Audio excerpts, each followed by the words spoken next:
नमस्कार साथियों, मैं Sanjay Jha YouTube channel Sanjay Jha speaks में आप सभी का अभिवादन करता हूं। साथियों, आज की जियो पॉलिटिक्स में हम सबसे पहले बात करते हैं अमेरिकी राष्ट्रपति जो बिडेन और चीन की राष्ट्रपति शी जिनपिंग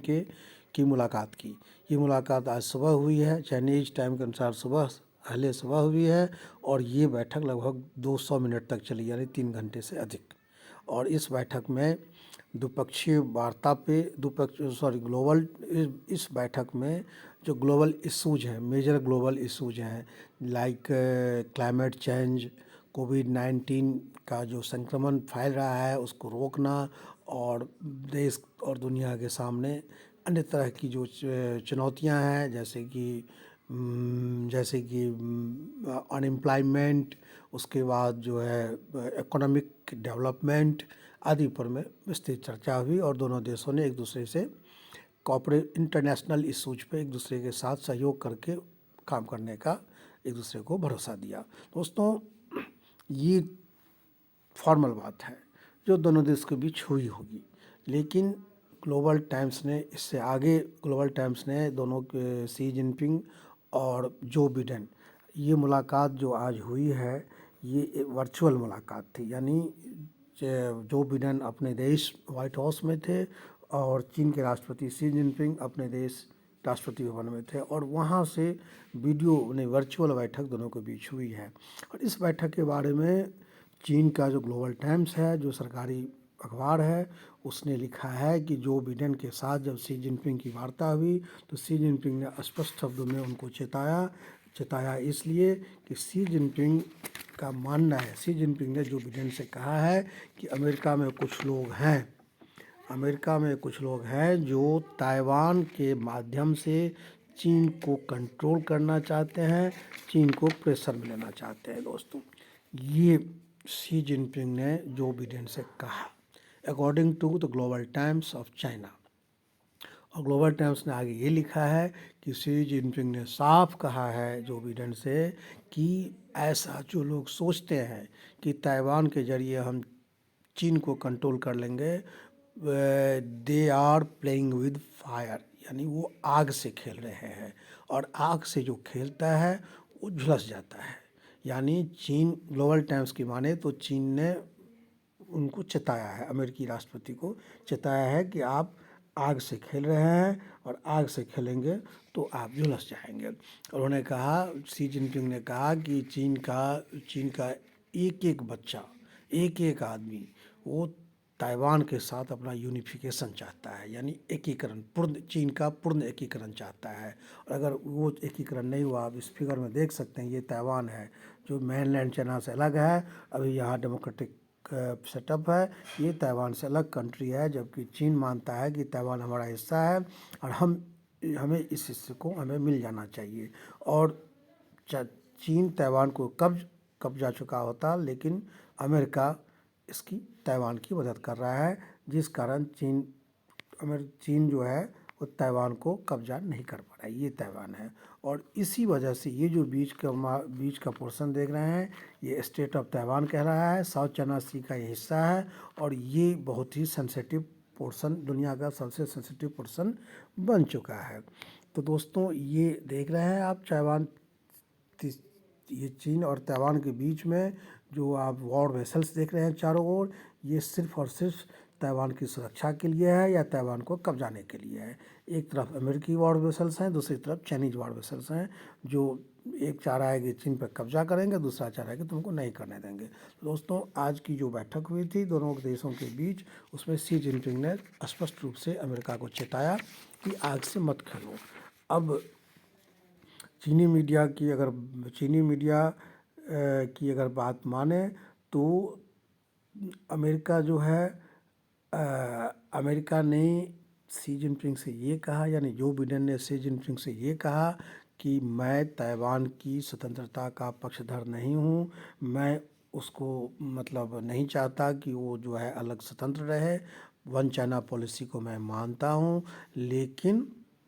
जो है वो इस तरह से अभी बहुत सारे मुद्दे हैं दुनिया के जिसको पहले सुलझा लेना चाहिए। यानी जो बिडेन ने एक तरह से शी जिनपिंग की धमकियों को नज़रअंदाज कर दिया, उस पर कोई रिएक्ट नहीं किया। ये कहना है उसका, मतलब किसका, तो ग्लोबल टाइम्स का। लेकिन दोस्तों इसके कुछ देर बाद ये ग्लोबल टाइम्स के दावे के हिसाब से तो उसने शी जिनपिंग ने बिडेन को धमकाया, लेकिन उसके बाद व्हाइट हाउस के तरफ से, व्हाइट हाउस यानी अमेरिकी राष्ट्रपति की जो राष्ट्रपति भवन है वहाँ से एक स्टेटमेंट जारी हुआ है, जिसमें कहा गया है कि दोनों द्विपक्षीय मुलाकात में शी जिनपिंग और बिडेन की बीच जो मुलाकात हुई है, उस मुलाकात में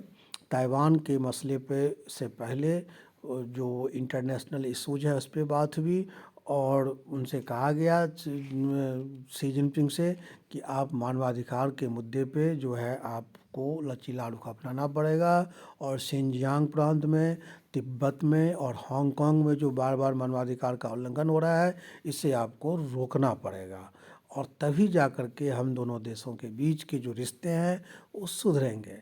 और ये तो हो गया मानवाधिकार के मुद्दे पर और दूसरा उन्होंने ये कहा कि मतलब व्हाइट हाउस के हिसाब से, व्हाइट हाउस के अनुसार दूसरा तिब्बत के ताइवान के मुद्दे पर भी अमेरिका ने साफ कहा है कि हम ताइवान के मसले पे शांतिपूर्व समझौते की वकालत पैरोकारी करते हैं, लेकिन ये सब कुछ जो भी होगा वो अमेरिका के ताइवान रिलेशन एक्ट के हिसाब से होगा, और जिसमें साफ है कि अमेरिका ताइवान का स्टेटस को मेंटेन रखेगा। अगर वो खुद चाहता है शांतिपूर्वक चीन में मिलना तो उससे अमेरिका को कोई आपत्ति नहीं होगी, लेकिन चाइना अगर ज़ोर ज़बरदस्ती से ताइवान को मिलाएगा तो according to White House statement, तो बिडेन ने कहा कि हम ताइवान रिलेशन एक्ट जो 1971 का है उसके तहत हम बाउंड हैं और हम उस पर ज़रूर एक्शन लेंगे। तो दोस्तों ये था आज की अब ये थी आज की मुख्य खबर, और इसी खबर को इस खबर को हम इसलिए इतना ज़्यादा इम्पोर्टेंस दे रहे हैं कि आने वाले समय में ताइवान के मुद्दे पर अमेरिका और चीन के बीच के जो संबंध हैं वो और बिगड़ेंगे, और ये संभव है कि अगर कभी और हालात इतने नाजुक होंगे कि कहीं इससे तीसरा विश्व युद्ध न छिड़ जाए। दोस्तों ये है इसका सबसे महत्वपूर्ण अंग, और इसी से जुड़ा हुआ मतलब इंटरनेशनल जियो पॉलिटिक्स की एक दूसरी खबर ये है कि सोमवार को रसिया ने एक वेपन का सक्सेसफुली लॉन्च किया, उसका वेपन का प्रयोग किया है, जिससे उसने अपने अंतरिक्ष में 1982 से अंतरिक्ष में भटक रहे अपने जो उसका पुराना एक सैटेलाइट था उसको उसने मार गिराया है। टेस्ला नाम के इस उपग्रह को जो रशियन उपग्रह ही है उसको उसने मारने का एक सफल प्रयोग किया जो सफल रहा, और इसे लेकर के जो यूरोपियन देश हैं नाटो और अमेरिका उसने रसिया की निंदा की है और कहा है कि इस रूस के इस प्रयोग से पृथ्वी की निचली कक्षा में इतना मतलब वो मलबा जमा हो गया है कि जिससे जो निचली कक्षा में जो सैटेलाइट जो विभिन्न देशों के सैटेलाइट है और इंटरनेशनल स्पेस सेंटर जो है, इंटरनेशनल स्पेस जो है वो उसको भी खतरा आ गया है। तो हालांकि रसिया ने इसको खारिज कर दिया है, नाटो के और यूरोपियन देशों के इस आरोप को खारिज कर दिया है कि इस सैटेलाइट को ध्वस्त करने के जो रशियन प्रयोग है उससे अंतरिक्ष पृथ्वी की निचली कक्षा में किसी प्रकार का खतरा किसी सैटेलाइट के लिए पैदा हुआ है। उसने कहा है कि ऐसा ही परीक्षण पूर्व में अमेरिका कर चुका है, चीन कर चुका है और भारत भी कर चुका है, तो उस समय तो किसी को कोई खतरा पैदा नहीं हुआ था, तो इस तरह से रसिया ने उसको खारिज कर दिया है। और दोस्तों ये एक इम्पोर्टेंट खबर इसलिए भी है कि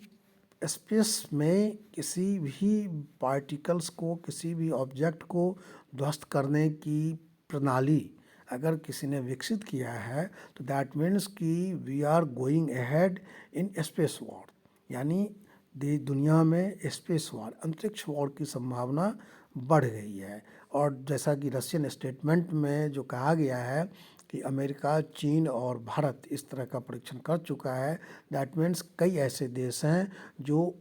अंतरिक्ष युद्ध के लिए, स्पेस वॉर के लिए तैयारी कर रहे हैं। दोस्तों इसका मेन मतलब जो जिस्ट है, जो मेन थिंग, मेन जो सेंट्रल पॉइंट है वो ये है। तो ये दो खबरें थी आज की जियो पॉलिटिक्स की महत्वपूर्ण खबरें, जो इससे हमने आप लोगों के साथ साझा किया है। दोस्तों आप को अगर अच्छा लगा हो तो आप हमारे चैनल को लाइक कीजिए, इसको सब्सक्राइब कीजिए और इसको शेयर कीजिए। Thank you.